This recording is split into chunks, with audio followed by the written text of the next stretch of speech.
Aloha, this is Devin Tryan with the Pineapple Real Estate Group with eXp Realty, and today we're going to go over how to make your first $100,000 in your first year of real estate.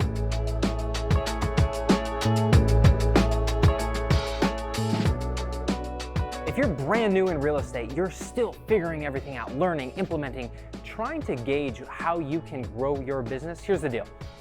I've been doing this for almost 10 years. Thousands of real estate, tens of thousands of real estate have been doing this for 30 plus years. Don't reinvent the wheel.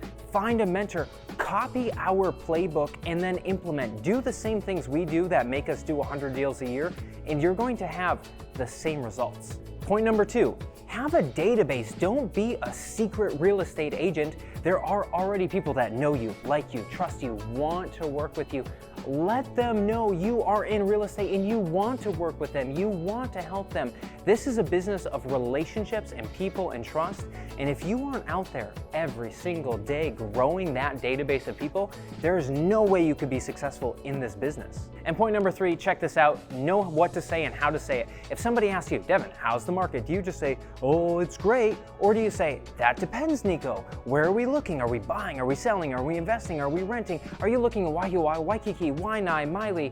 You need to know what to say and how to say it and how to carry a conversation about real estate, because ultimately people need to know that you are the market expert. And if they don't know that, you're that, even if you're the best in the world, they still need to know it, and you need to be able to explain that to them.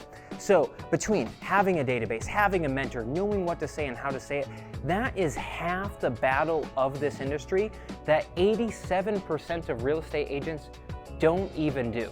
And bonus point number 4, if you're looking to be successful, if you are ambitious, you're hungry, you want to thrive in this business and you don't want to do what I did, which was waste 5 years before you start doing transactions, join a team. Point number 4, join a team. Find a company or a brokerage or even a team like ours that holds your hand and shows you how to be the best you can be. Fucking rookie move, dude. Ah. Dude, we were like right there too. That was so good.